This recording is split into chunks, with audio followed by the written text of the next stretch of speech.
They threw me a surprise party, but it was a trap to steal my inheritance. I played along, then dropped a truth bomb that left everyone stunned. You won't believe how it ended. The text message from my mother read, "Darling, please come over at 7. We have something special planned." I stared at those words, my stomach knotting with familiar dread. In my 29 years of life, I'd learned that something special from Nina usually meant trouble wrapped in a pretty bow. My name is Valerie, and I'm the family fixer. The one who bailed out my brother's failed business ventures, covered my father's gambling debts, and refinanced my mother's maxed-out credit cards, all while maintaining a successful career in finance that they loved to brag about but secretly resented. I pulled up to their suburban home at 7:05 p.m., fashionably, late enough to irritate my mother, but not enough to trigger one of her episodes. Through the living room window, I caught glimpses of movement and hushed voices. A surprise party. How predictable. Taking a deep breath, I rang the doorbell. The door flipped open, and there stood Nina, perfectly coiffed as always, wearing her favorite "I'm up to something" smile. Surprise. The chorus of voices hit me as I stepped inside. Family members emerged from various hiding spots, all wearing expressions that reminded me of sharks circling their prey. "Oh my goodness," I gasped, practicing the surprised face I'd perfected over years of their schemes. "You shouldn't have. Nothing's too good for my baby girl," Nina cooed, pulling me into a lavender-scented hug that lasted a bit too long. 30 is such a special birthday. "I'm 29, Mom. Details. She waved her hand dismissively. "Edmund, bring Valerie a drink." My father appeared with suspicious speed, holding a glass of what looked like very expensive scotch. "Here you go, princess. Your favorite." I had never liked scotch. He knew that. My brother Jasper stood awkwardly by the fireplace, avoiding eye contact. That's when I noticed it. A legal-looking document placed conspicuously on the coffee table, its corner peeking out from under a magazine. "Come sit." Nina steered me toward the couch. "Everyone's here to celebrate you." I scanned the room.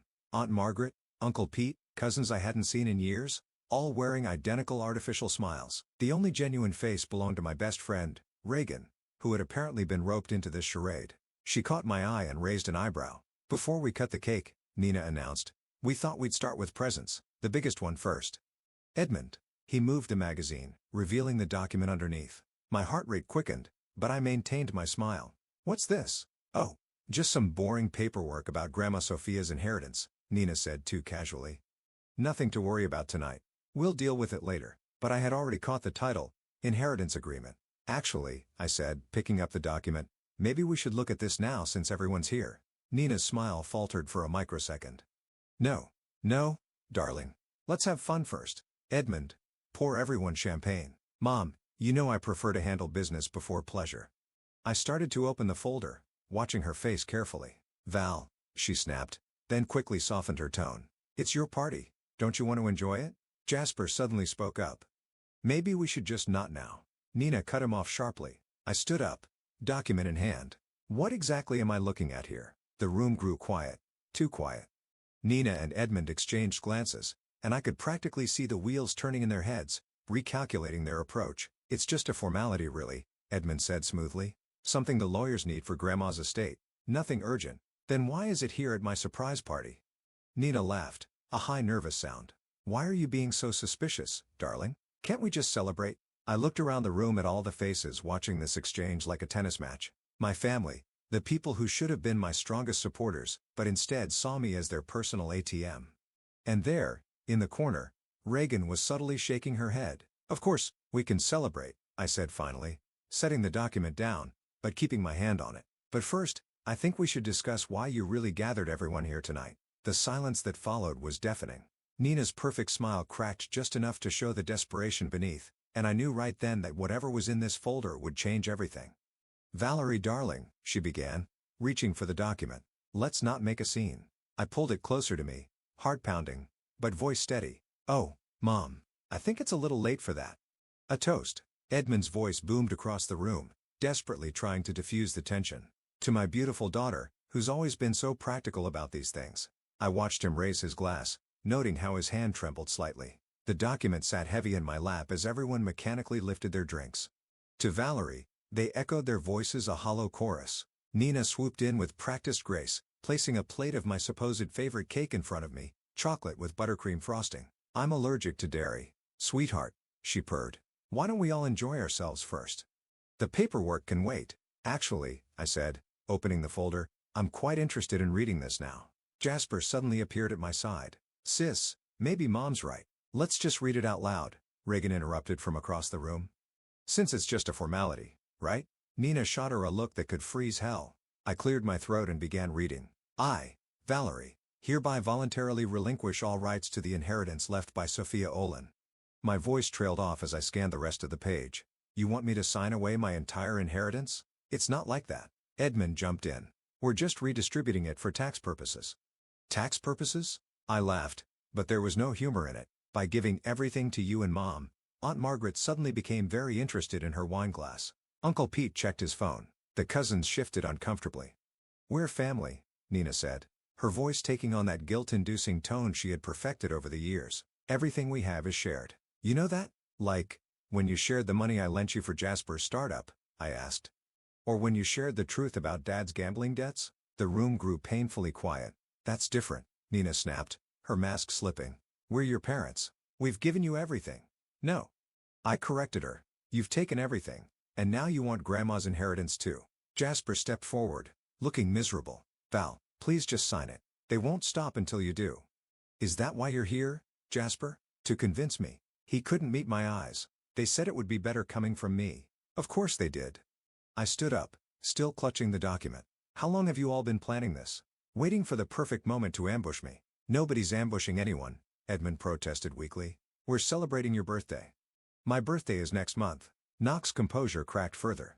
Just sign the damn paper, Valerie. Stop being so difficult. Difficult. I laughed, but this time, it came out slightly hysterical. Is that what you call refusing to be manipulated? You ungrateful little Nina caught herself, plastering on another fake smile. Darling, you're making everyone uncomfortable. Good. I turned to address the room. Did all of you know about this? Were you all in on it? The silence was answer enough. Reagan stood up. I didn't know, and this is disgusting. Stay out of this, Reagan, Knox hissed. This is family business. Family?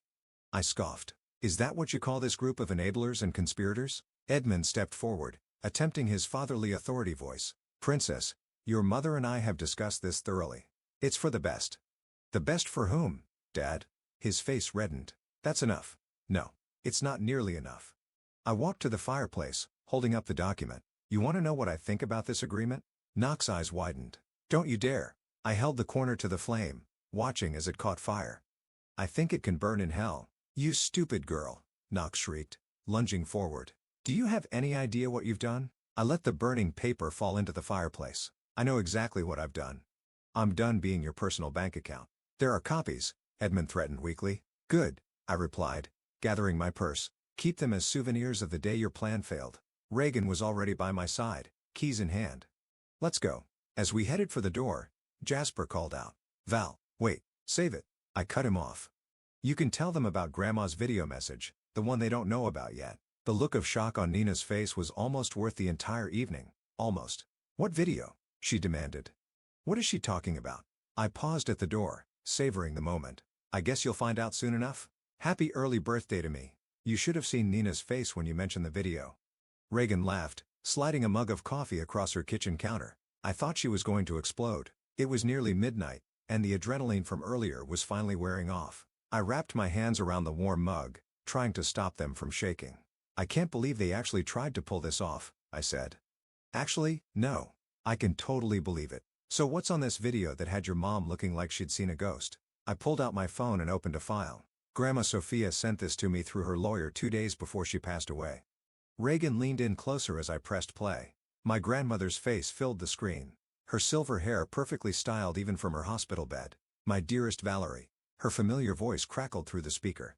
If you're watching this, I'm already gone. And if I know your mother, which I unfortunately do, she's already trying to get her hands on what I've left you.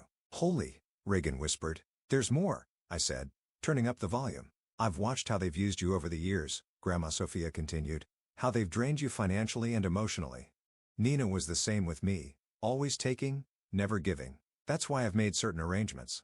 The video continued as my grandmother detailed her plans. Reagan's eyes grew wider with each revelation. Your grandmother was a genius, she said when the video ended. An absolute genius. She knew them better than they knew themselves. I took a sip of coffee, but now I need to figure out my next move. My phone buzzed. Another text from Nina. We need to talk about what you said. Call me immediately. Don't, Reagan warned, seeing me stare at the message. You know it's just another trap. Oh, I'm not calling her. I started typing a response. All communication goes through Linda from now on. Linda, the family lawyer. Grandma's lawyer, I corrected, and apparently my new best ally. We're meeting tomorrow morning. Reagan sat back studying me. You're different tonight. Stronger. I'm tired, I said. Tired of being their safety net. Tired of the manipulation. Did you know last month Dad asked me to co-sign a loan for his business venture? Please tell me you didn't. I almost did, but then I found out it was for a poker tournament in Vegas. My phone buzzed again. This time, it was Jasper. They're losing it here. Mom's talking about contesting the will. What video were you talking about? Your brother's reaching out. Reagan peered at my phone. That's new. He's probably just doing their dirty work again. I typed back, tell Mom to save her energy. She might need it. Cryptic. Reagan approved. I like it. Another message popped up, this time from an unknown number. This is Linda. Can we move our meeting to 8 a.m.? Things are escalating faster than expected. See? I showed Reagan the message. Even Linda knows they're going to try something. What do you think they'll do? Knowing Nina, everything and anything. I replied to Linda, confirming the earlier meeting time. She once faked a heart attack to get me to pay for her spa retreat. No way. Called me from the emergency room and everything. Turned out she was at the Beverly Hills Hotel. Reagan shook her head in disbelief. And you're sure about this plan? Once you start, there's no going back. I played the video one more time, listening to my grandmother's final words. Remember, darling, sometimes the kindest thing you can do for someone is to stop enabling them.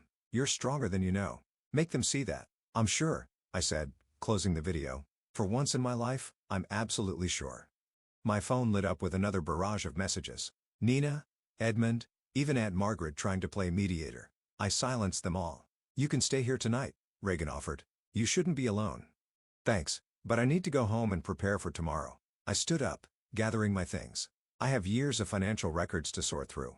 Before meeting Linda, I told Reagan I needed to do this alone. As I drove home, my grandmother's words echoed. I had been their safety net, but now I had the power to change everything. Jasper texted, warning me to be careful. At Linda's office, she revealed my parents' desperate attempts to contact her. Then she explained my inheritance, a trust with strict conditions, no access for my family. If they contest it, half the money goes to charity. They'll fight, but it's legally ironclad. My phone buzzed. Nina again. I showed it to Linda. Perfect timing, she said. Let's give them a preview. I answered on speaker. Hello, Em. Don't you hello, mommy me? Knox's voice filled the room. Where are you? We need to talk about your behavior last night. I'm with Linda right now. A pause. Put her on the phone. You're on speaker, Linda said calmly. Linda, what nonsense have you been telling my daughter? I demand to see Sophia's full will immediately. Of course, Linda replied. I'm sending it to you today along with a detailed explanation of the trust conditions. Trust conditions. Knox's voice rose an octave. What trust conditions? The ones Grandma Sophia put in place, I said. The ones that make it impossible for you or Dad to ever touch this money. That's ridiculous. I'm her mother. I have rights. Actually, Linda interjected. You don't. And any attempt to contest these conditions will result in an automatic charitable donation of 50% of the inheritance. The silence on the other end was deafening. Mom? I prompted. This is your grandmother's revenge, isn't it? Knox's voice turned cold. She always was a spiteful old woman. No, Mom. This is her protection for me. Protection? She laughed bitterly. From what? Your own family. From exactly this reaction, I said. Check your email in an hour. Everything will be explained in the letter. Valerie, don't you dare. I ended the call. Well, Linda said, that went about as expected. What happens now? Now we wait for them to receive the letter. Then she handed me a USB drive. This contains everything else your grandmother wanted you to have. Financial records, personal messages, evidence of past loans, and manipulations. Evidence? Sophia kept detailed records of every time they took advantage of you.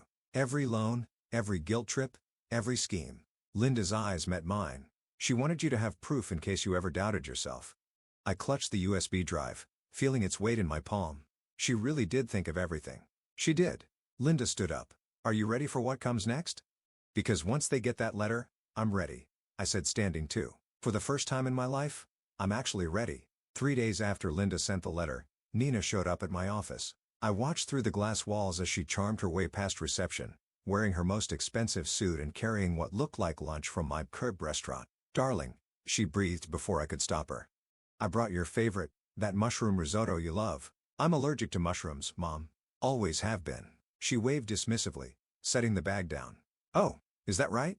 Well, no matter. We need to talk. Everything that needs to be said was in Linda's letter. About that, Knock perched herself on the edge of my desk. Your father and I have been thinking. Perhaps we all overreacted. I kept typing on my keyboard, not looking up. Did you now? We understand you're upset. We could have handled things better at the party.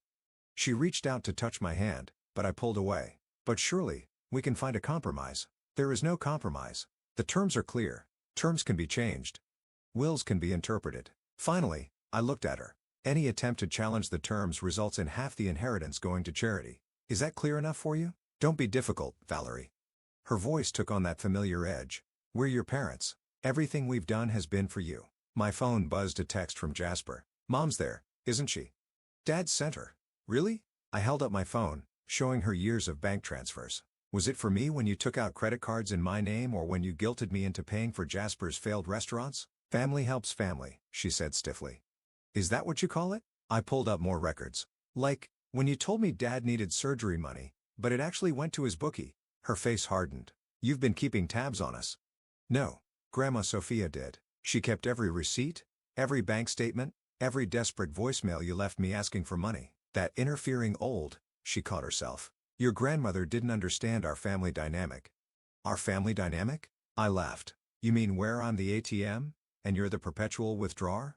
Nina stood up, smoothing her skirt. I can see you're not in a reasonable mood today. But think about this carefully, darling. Do you really want to destroy our family over money? You already did that, Mom, years ago.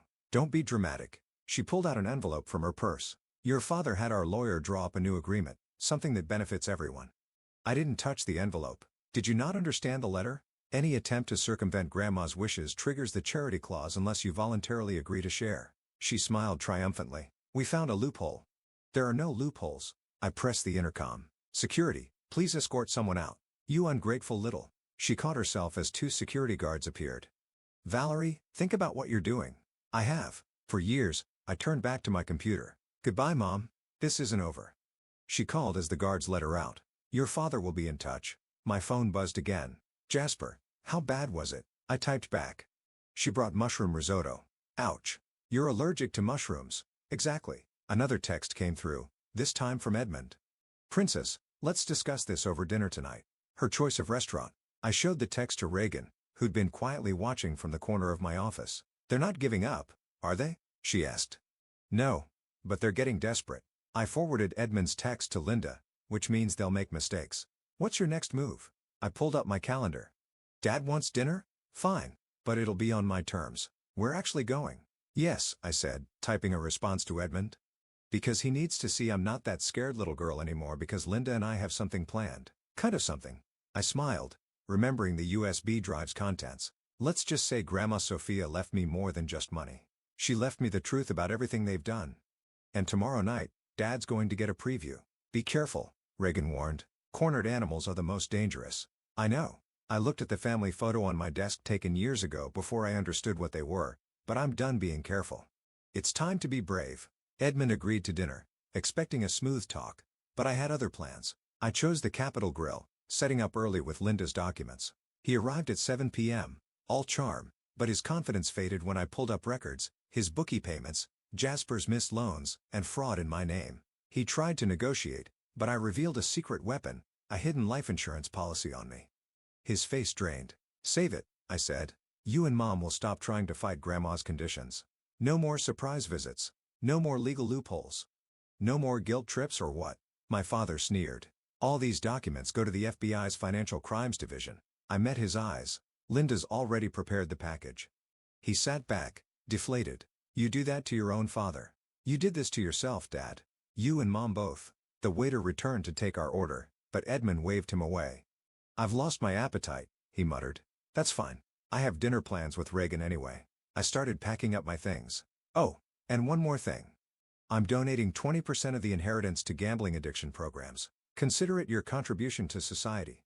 Nina will never accept this. Nina doesn't have a choice. I stood up.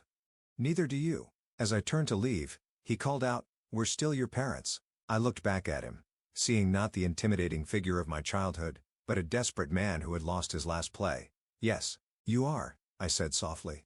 That's what makes this so sad. Walking out of the restaurant, I texted Linda. It's done. Dad knows. Her reply came quickly. Nina's already called twice. Are you ready for tomorrow? I thought about the final phase of our plan. The family meeting where everything would come to a head. Ready as I'll ever be. I typed back. Is the video set up? Prepared. Everything's in place. Tomorrow at 2 p.m., they'll all learn exactly what Sophia had planned. I got into my car, catching a glimpse of Edmund still sitting in the restaurant, staring into his empty Scotch glass. See you tomorrow, I texted Linda. Time to end this once and for all. Linda's conference room felt smaller with my entire family crammed inside. Nina sat rigidly at one end of the table. Edmund slumped beside her, still nursing a hangover from last night. Jasper had chosen a seat halfway between them and me, like he couldn't decide whose side to take. Let's begin, Linda said, closing the door. We're here to discuss the final terms of Sophia's inheritance. We're here, Nina interrupted, because my daughter has lost her mind. Actually, I said, pressing a button on the remote control. We're here to watch something. The lights dimmed, and Grandma Sophia's face appeared on the wall screen larger than life. If you're watching this, she began, it means my family has done exactly what I expected them to do. Nina stood up. I don't have to listen to this. Sit down, Linda commanded. The 50% charity clause activates immediately. My mother sank back into her chair, fuming. Nina, Sophia's recording continued. My disappointing daughter. I've watched you manipulate and exploit your own child the same way you tried to exploit me. Did you think I didn't know about the credit cards, the fake emergencies, the endless demands for money? Edmund reached for Nina's hand, but she pulled away. And, Edmund, Sophia's voice hardened, enabling your wife's schemes while adding your own, gambling away your daughter's generosity, lying about medical emergencies, treating her like your personal bank. This is slander, Edmund muttered. Every word I'm saying is documented. Sophia continued as if anticipating his response.